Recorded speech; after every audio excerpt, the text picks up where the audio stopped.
GST MCQs chapter composition scheme. दोस्तों composition scheme जितना ही easy आपको लग सकता है उतना भी वो ट्रिकी भी हो सकता है, और इसीलिए मैंने there are particularly few questions जो मैंने इंट्रोड्यूस किए इसके अंदर, जिससे आपका कॉन्सेप्ट एकदम क्लियर हो जाए और एकदम तरोताजा हो जाओ दोस्तों, आप मज़ा आ जाए और आपको याद भी रहे कि ऐसा कुछ ट्रिकी था जो इस चैप्टर में था जो मैं इस वीडियो से सीखा हूँ। ओके, तो दोस्तों शुरू करते हैं कॉम्पोजिशन की।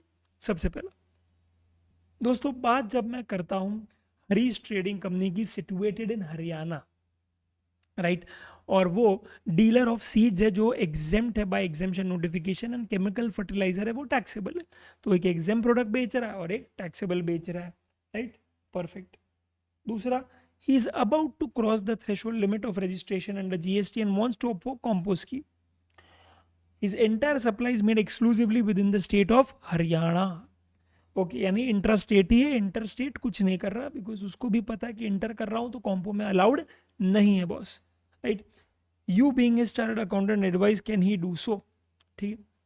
तो आज ऑप्शंस देख लेते हैं। सबसे पहले आप अपने दिमाग में क्लैरिटी रखो कि वो लायबल हुआ है रजिस्ट्रेशन के लिए, ठीक है, एंड उसको टैक्सेबल और एग्जेम्प्ट दोनों ही चीज़ बेचनी है भाई, ठीक है। तो दैट्स इट, क्या दिक्कत है, कर सकता है ना, कर सकता है, बिकॉज वो इंटर स्टेट सप्लाई कर रहा है, इंटर नहीं कर रहा है, राइट। एंड वो ट्रेडर होने के नाते मैं तो बोलूँ ट्रेडिंग कंपनी है दोस्तों, तो उसको जो टैक्स भी है वो कंपोजिशन स्कीम का 1% सिर्फ टैक्सेबल सप्लाईज पे ही देना पड़ेगा, एग्जाम सप्लाईज वो कंसिडर नहीं करेगा, राइट। तो yes, since the aggregate turnover is less then 1.5 crore, right, and he has just exceeded the threshold limit which is obviously 40 lakhs, तो वो कर सकता है, ओके। दूसरे ऑप्शंस देख लेते हैं, अगर आपको कंफ्यूज ना करे तो मैं बस वही डिस्कस करना चाहता था। No person affecting supply exempted by exemption can not opt for composition scheme, ये बहुत ट्रू, बहुत अनट्रू है दोस्तों, बहुत ही गलत है ये, बिकॉज जो नॉन टैक्सेबल सप्लाईज कर रहे हैं, और नॉन टैक्सेबल सप्लाईज में 5 पेट्रोलियम प्रोडक्ट और एक दारू ही आता है बेटा, राइट, यस। तो दोनों अलग अलग है, याद रखना, ठीक है। तो ये चीज़ गलत है। नेक्स्ट, नो ट्रेडर के not opt for composition scheme, ये भी गलत है। 10(1) के तहत ट्रेडर, मैन्युफैक्चरर एंड रेस्टोरेंट वाला they can opt for it, and 10(2) के तहत service provider can opt for it. No chemical fertiliser के नॉट ऑप्ट, ये भी गलत है दोस्तों, got it, yes. Next, what is, तो आंसर इसका क्या हुआ, A. What is the threshold limit of a turnover in preceding financial year, अगर आप दिल्ली में हो दोस्तों, अगर आप दिल्ली में हो, राइट, तो आपका थ्रेशोल्ड लिमिट क्लियरली, ओके, मैं बोलूँगा इन्होंने क्या है, कहीं ना कहीं चीज़ों को थोड़ा क्लैरिफाई नहीं किया। अगर आप सर्विस प्रोवाइडर हो तो डेफिनेटली उसका है 50 lakhs, और अगर आप मैन्युफैक्चरर, ट्रेडर या रेस्टोरेंट वाले हो तो फिर आपका कितना है, 1.5 करोड़ या 150 lakhs, what ever the case में भी, राइट। जनरली ओके, मैं सिर्फ इतना बोलूँगा, अगर इस तरह के क्वेश्चंस पूछे जाते हैं और क्लैरिटी नहीं दिया है तो आप ऐसे ही समझना कि 10(1) की बात हो रही है, ओके, और ना कि 10(2) की, राइट। तो बात इन्हीं की हो रही है बेटा, ठीक है। और इसीलिए आप डी को ही मार्क करके आना, ओके। अब भूल जाना कि ऐसा सर्विस प्रोवाइडर जैसा कुछ एग्जिस्ट करता है, बिकॉज जब कॉम्पोजिशन स्कीम बना था ना तब ये तीनों के लिए बना था, सर्विस प्रोवाइडर अभी हाल ही में ही इंट्रोड्यूस हुआ है, राइट, दैट्स इट।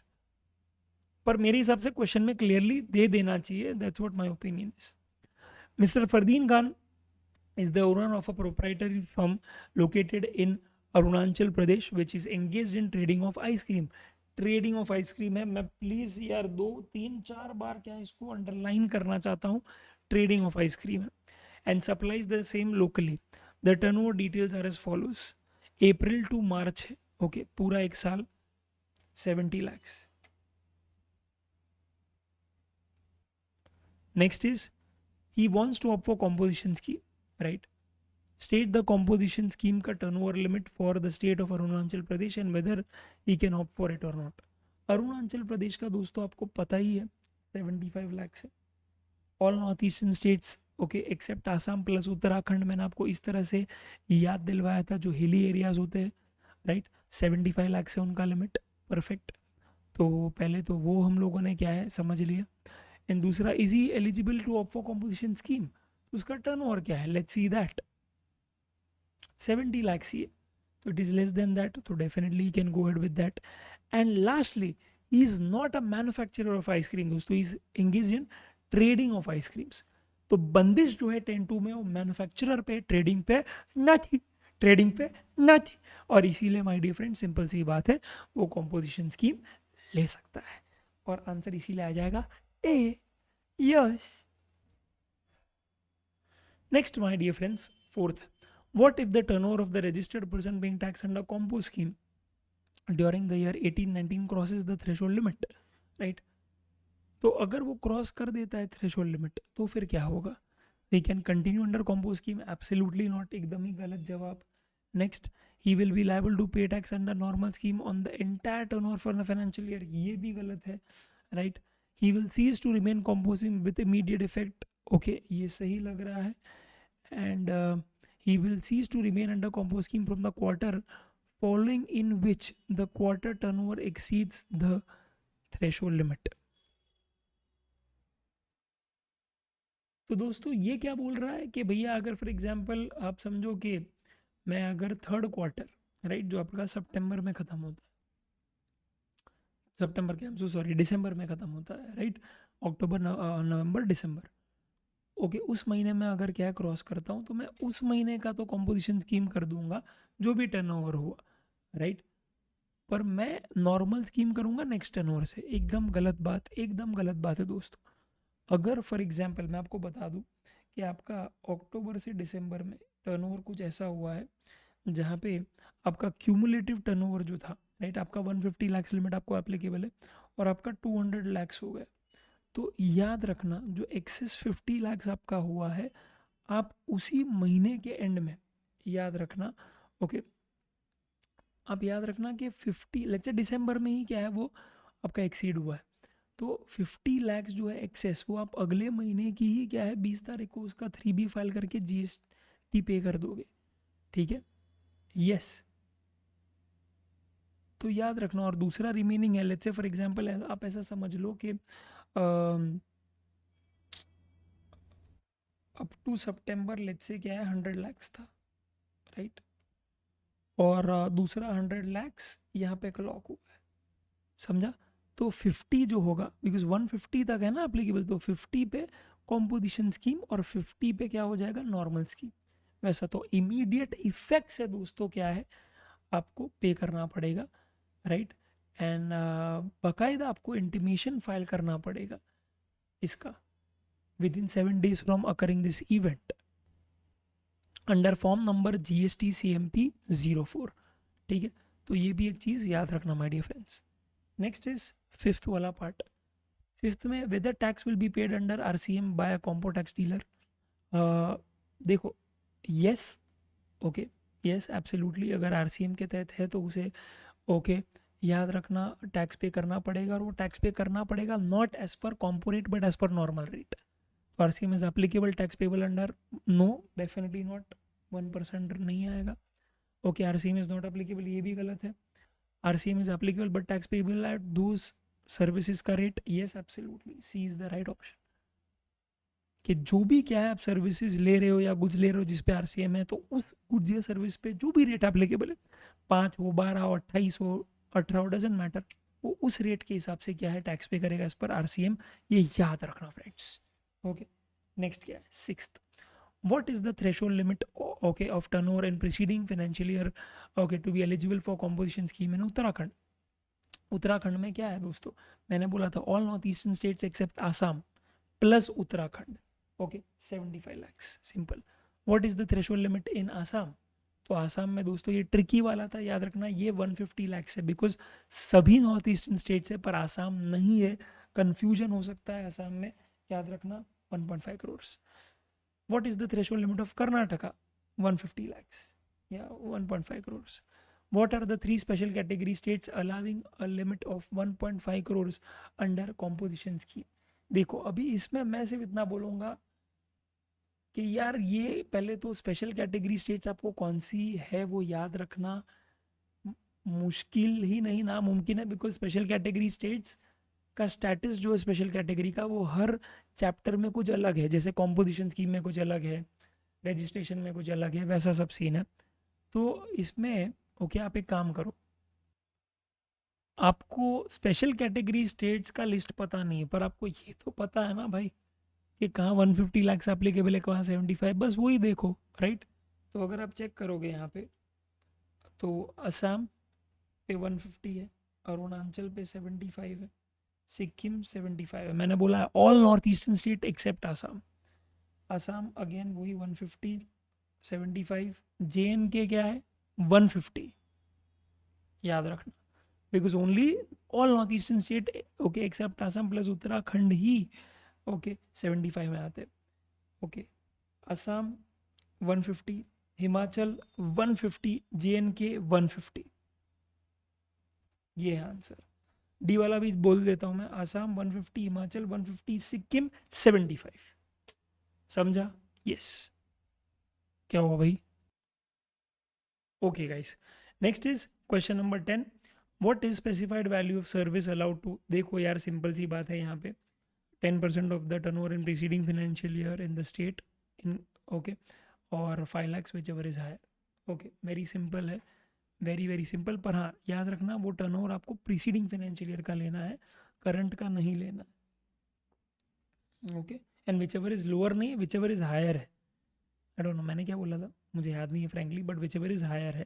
तो 5 लाख या फिर क्या है 12 lakh, whichever is higher, तो 12 लाख ले लेना। ठीक है, तो इसमें क्या है भाई, हायर ऑफ सी ऑप्शन आ जाएगा। ठीक है, next, which of the following persons right can opt for compo scheme. RP, whose registered person whose aggregate turnover in preceding financial year did not exceed 75 lakhs. Okay, fair, ठीक है। Registered person whose aggregate turnover in preceding financial did not exceed 1.5 crores. Yes, ऐसे भी लोग होते हैं। Person engaged in manufacture of पान मसाला, tobacco, नहीं, ऐसे लोग नहीं कर सकते। थर्ड, ये हो गया। Fourth, a person engage in manufacture of ice cream, ये नहीं, ऐसे भी नहीं कर सकते। A person engage exclusively in providing restaurant services, yes ये लोग कर सकते हैं, बाकायदा 1% पे करेंगे। Person exclusively engage in supply of medicine, yes ये लोग भी कर सकते हैं, राइट, इसमें भी कोई दिक्कत नहीं है। तो आंसर है 1, 2, 5, 6। ठीक है, ये बी है ना, ऐसा बी है ना, ऑप्शन ऐसा बी है ना। यस, नेक्स्ट क्या है, X and Y, a supplier registered under GST in Meghalaya, wants to up compo levy. The aggregate turnover limit for composition scheme is 50, 75, 1.5 crore। क्या है बेटा बताओ? मेघालय, अरे काली मेघा, काली मेघा, पानी तो बरसा, वो नॉर्थ ईस्टर्न स्टेट है बेटा। 75 लाख, दिमाग लगाने का ही नहीं। Okay, can a registered person under compo scheme collect GST and outward supply, नको बाबा नको, इसीलिए तो बिल ऑफ सप्लाई इशू करता है वो, राइट।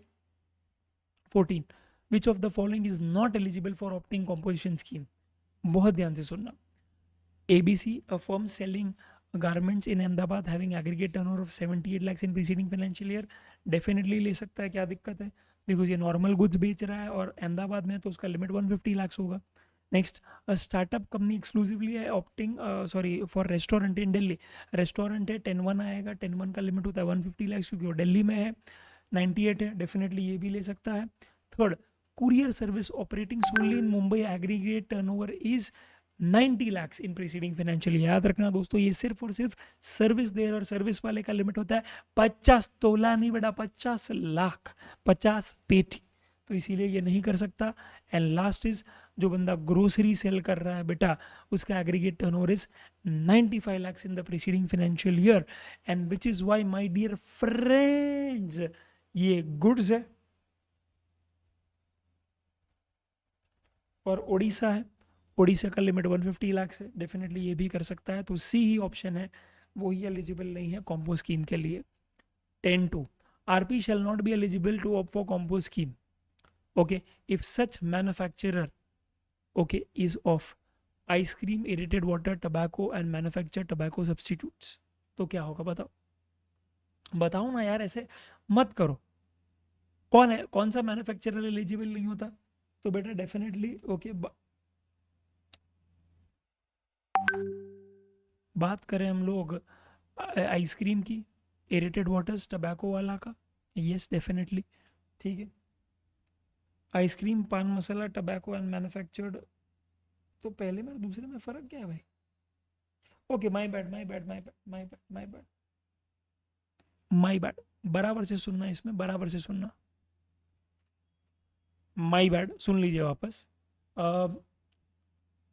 पहले तो आप खुद याद करिए कि ये किसका मैन्युफैक्चरर को डिसअलाउड है। सबसे पहले तो आइसक्रीम, पान मसाला, सॉरी आइसक्रीम के बाद मुझे तो आता है ये एरेटेड वाटर ही याद, फिर है पान मसाला, फिर है अपना ये टबैको प्रोडक्ट्स, ओके, और फिर आता है वो फ्लाई ऐश ब्रिक्स वाले केसेस, ठीक है।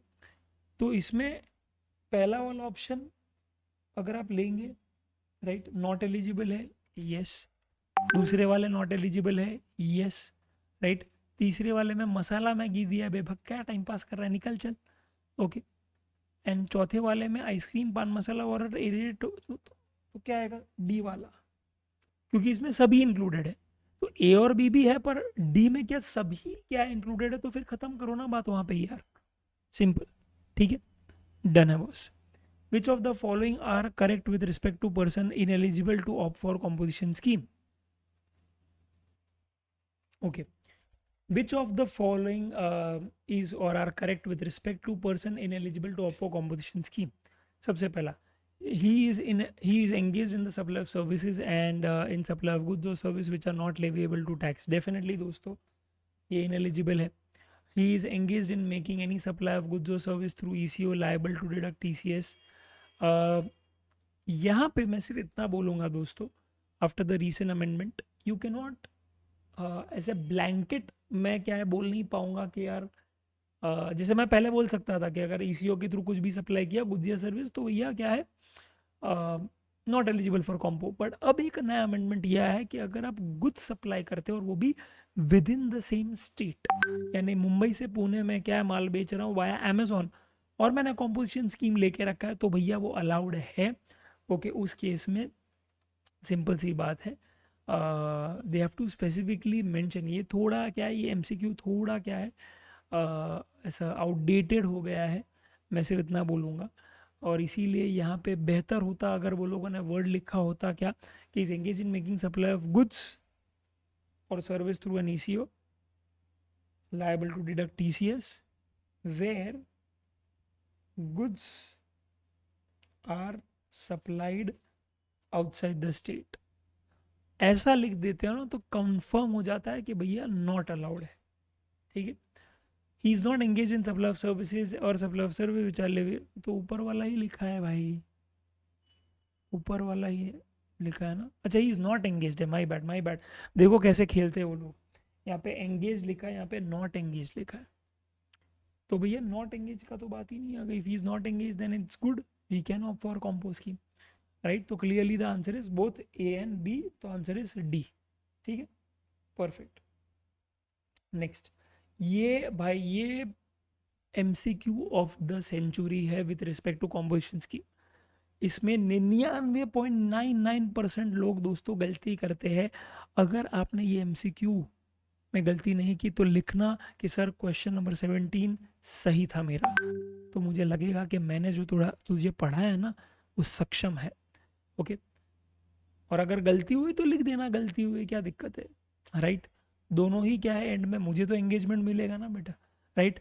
और एंगेजमेंट मिलेगा तो क्या होगा, सिंपल सी बात है, ज़्यादा बच्चों तक ये कंटेंट पहुंचेगा, राइट। ज़्यादा बच्चों तक क्या है, 45 डे समरी बुक पहुंचेगी, ओसीओ की बुक पहुंचेगी, क्यूएनए बुक पहुंचेगी, पहुंचाओ यार, सर को भी घर चलाना पड़ता है, नॉन सेंस। हाँ चलो, ओके सुनो। CNC, a registered supplier in Delhi, opted for composition levy under subsection 10(1) and 10(2). It sold goods in fourth quarter of financial year for 15 lakh rupees. The applicable GST on this is 12%. Okay, अभी ये है ना ये जो line है ना बहुत लोगों को कंफ्यूज करती है। अरे कंफ्यूज क्यों होना भैया, अगर आपको पता है कि उसने कॉम्बो स्कीम लिया है तो मैं फिर 12% रेट का क्या ही करूं, ये बोलना सिर्फ इतना चाहता है कि ये अगर कॉम्पो स्कीम नहीं लेता और नॉर्मल स्कीम लेता तो उसका रेट क्या है, 12% होता। ठीक है, उससे क्या करूं मैं, फालतू फालतू इरेलीवेंट इंफॉर्मेशन है, right.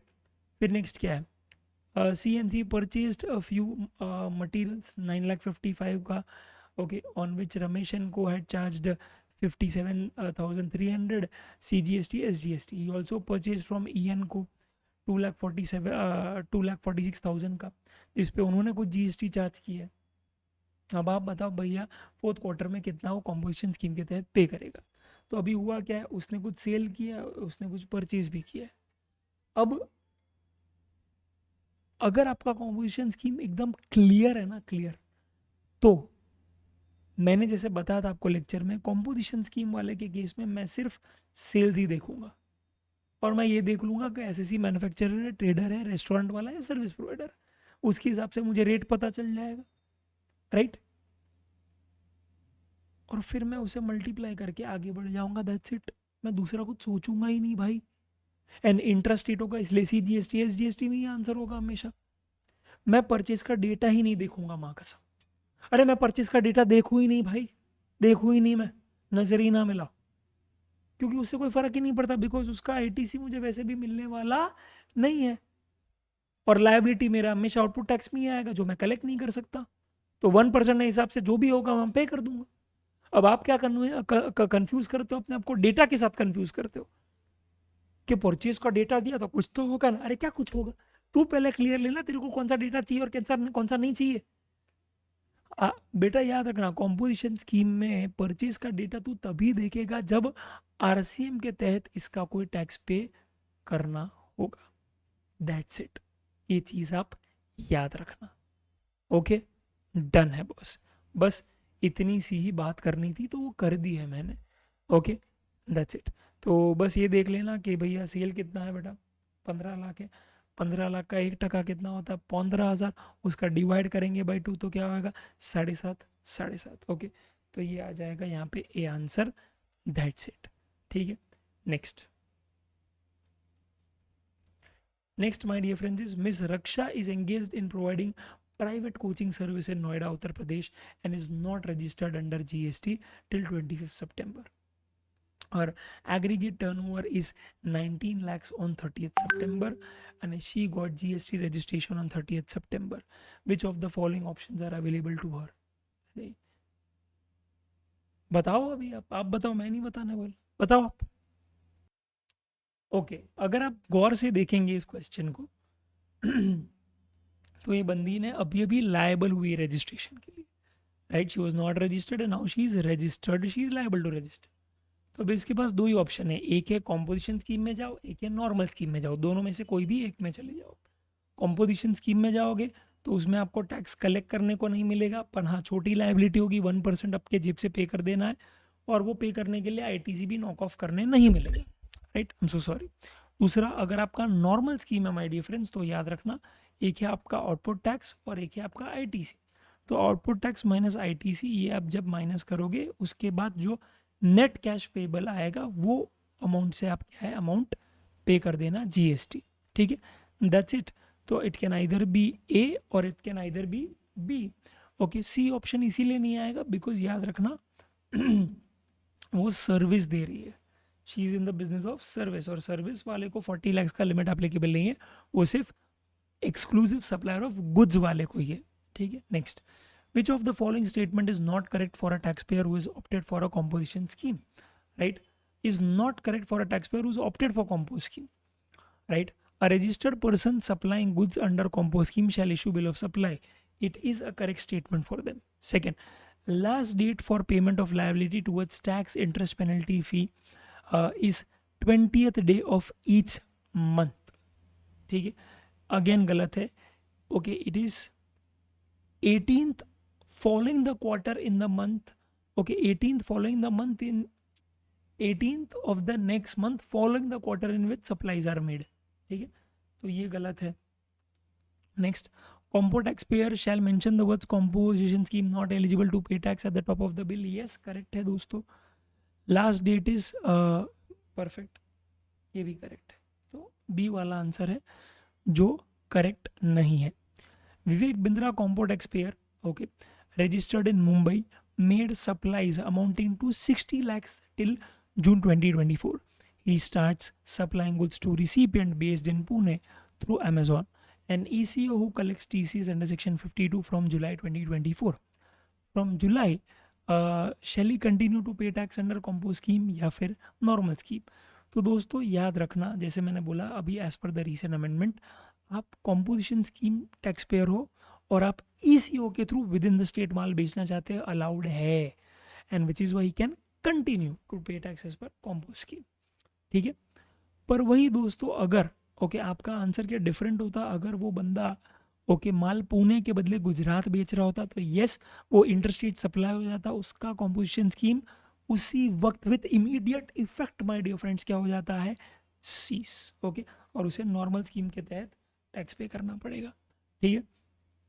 Next, Mr. Jetalal, a trader of electronic items, starts selling natural ice creams by purchasing its franchisee outlet. Can he continue to pay that? Yes, because he is a trader and not a manufacturer of ice creams. Yes, perfect. Next, ये बहुत interesting question है। देखो, ए limited एक manufacturing company है, 1920 का okay उसका following information है, और उसका फॉलोइंग इन्फॉर्मेशन है जो ये दिया है यहाँ पे, और उसको ये जानना है कि 2021 में वो कॉम्पो ले सकता है कि नहीं, ओके। और वो याद रखना आसाम में, आसाम का लिमिट 150 लाख्स है, सिंपल।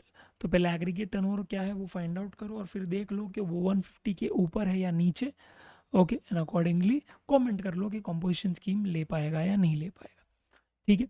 तो उसके लिए एग्रीगेट टर्नओवर में क्या आता है और क्या नहीं आता ये आपको बखूबी पता होना चाहिए, ओके, यस। तो आज intrastate supply of taxable goods X definitely 63 ले सकते हो आप।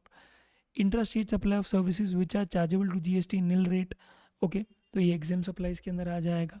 Third, interstate supplies of goods by which are taxable, 9 lakh है दोस्तों, इंटरस्टेट सप्लाई है, और याद रखना ये यहाँ पे मैक्सिमम बच्चे मिस्टेक करते हैं, ये सबसे बड़ा मिस्टेक वाला पॉइंट है, याद रखना, ओके। इनको यहाँ पे क्या याद आता है, 10-2 में लिखा था कि इंटरस्टेट सप्लाई किया है सर, तो यहाँ पे कैसे लेंगे, अरे गधे, इंटरस्टेट सप्लाई तो कॉम्पो स्कीम जब लेने वाला होता है ना, जब तूने कंक्लूड कर दिया है कि पिछला साल का टर्नओवर क्या है 150 के नीचे है, और तू या तो लेने वाला है या ले चुका है, ओके, करंट फाइनेंशियल ईयर में तू इंटरस्टेट नहीं मार सकता, समझा।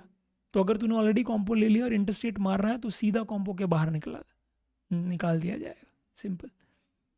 और अगर तेरा इरादा है करंट ईयर में इंटरस्टेट करना तो प्लीज़ कॉम्पो मत ले, निकाल दिया जाएगा, बाहर फेंक दिया जाएगा, ठीक है। तो ये डेटा क्या करंट ईयर का है, नहीं, ये डेटा प्रीवियस ईयर का, और प्रीवियस ईयर में तू कॉम्पो में था नहीं, तू नॉर्मल में था, और तब तू खुला सांड था, तू जो करना है तू कर सकता था। और इसीलिए माय डियर फ्रेंड्स सिंपल सी बात है, मैं इसे इंक्लूड कर लूँगा बिकॉज टैक्सेबल सप्लाईज इसके अंदर आ जाएगा। Next, value of inward supply on which taxes payable under RCM, right. दोस्तों मुझे एग्रीगेट टर्नओवर फाइंड आउट करना है, और टर्नओवर में सेल्स आता है, परचेज नहीं, तो मैं नहीं लूँगा। इंटरेस्ट अर्न ऑन लोन्स, ये पूरे कॉम्पोजिशन स्कीम में आपको कभी भी नहीं लेना होता है। नेक्स्ट, आउटवर्ड सप्लाई में टैक्सेस पेबल है as per RCM, aggregate turnover है, आउटवर्ड सप्लाई है, मैं ले लूँगा, फिर तेल लगाने का कि टैक्स मैं पे करता हूँ कि सामने वाला। Next, intrastate supply of petrol which are not leviable to GST, दोस्तों पिछले साल मैं ये सब बेच सकता हूँ, मैं ईसीओ के थ्रू बेच सकता हूँ, मैं नॉन टैक्सेबल बेच सकता हूँ, मैं कर सकता हूँ, मैं ले लूँगा। Next, taxable goods supply to branch which is registered in Surat without consideration. अब आप आसाम में हो, ये कहाँ पे, सूरत में, ओके, सिंपल सी बात है, ये मेरा एक ब्रांच है जो रजिस्टर्ड है, तो यहाँ पे डिस्टिंग पर्सन को ही माल बेच रहा हूँ विदाउट कंसिडरेशन, तो ये डीम सप्लाई में आ जाएगा। सप्लाई है और उसका डीम वैल्यू 5 लाख है, तो फिर 5 लाख ले लूँगा मैं। Next, supplies goods to other states of India through Amazon who collects TCS, ठीक है, तो ईसीओ के थ्रू भी बेचा, ले लूँगा मैं। भैया मुझे पिछले साल है ना सिर्फ इतना देखना है कि मैंने सेल्स किया है क्या, तो मैं ले लूँगा। फिर मैंने वो दारू का किया हो, मैंने वो ईसीओ के थ्रू किया हो, मैंने इंटर किया हो, डजेंट मैटर, ओके, मैं ले लूँगा। और इसका टोटल जब मैं करता हूँ तो मुझे आता है 163 लैक्स, एंड इसीलिए 163 lakhs is more than 150 lakhs, okay. तो दोस्तों कॉम्पोजिशन स्कीम वो नहीं ले पाएगा, ठीक है। तो इसमें मैंने क्या किया पता है, जितने भी एडजस्टमेंट होता है ना कॉम्पो स्कीम के वो सब ले लिए, सो दैट आपको क्लैरिटी आ जाए कि यार प्रीसीडिंग फाइनेंशियल ईयर के वक्त जब कैलकुलेशन करना होता है एग्रीगेट टर्नओवर का, तो वो क्या क्या लेना है और क्या क्या नहीं लेना है। ठीक है, done. Next, A limited a manufacturing concern in Rajasthan has opted for composition scheme. उसका पिछले साल टर्नओवर था 43 लाख। अब आप बताओ कि उसका लायबिलिटी कितना आता है। तो ये करंट फाइनेंशियल ईयर का डेटा है मेरे बंधु, मेरे बंधु, और तुझे फाइंड आउट करके बताना है कि भैया इसका कितना टैक्स लायबिलिटी आएगा। याद रखना, मैन्युफैक्चरर का 1% है on all types of supplies, पर ट्रेडर का है 1% ओनली ऑन टैक्सेबल सप्लाईज। ठीक है, चलो, तो अभी तुझे एज अ मैन्युफैक्चरर भी जवाब देना है और तुझे एज अ ट्रेडर भी जवाब देना है। ठीक है, तो आज अगर मैन्युफैक्चरर की बात करें तो मैं क्या 6 लाख लूँगा? यस। आउटवर्ड में सब ले लूँगा भाई, राइट? क्या मैं नील रेटेड ले लूँगा? यस। क्या मैं एग्जेम्प्टेड ले लूँगा? यस। क्या मैं इनवर्ड सप्लाई लूँगा? Yes, but not under 1%, but under normal rate. तो अभी इसकी बात नहीं करें, अभी इसको इग्नोर करो, राइट? नेक्स्ट, क्या मैं 18% पर जीएसटी के हिसाब से जो गुड्स बेचा वो ले लूँगा? यस। क्या इंटरेस्ट ऑन डिपॉजिट्स लूँगा मैं?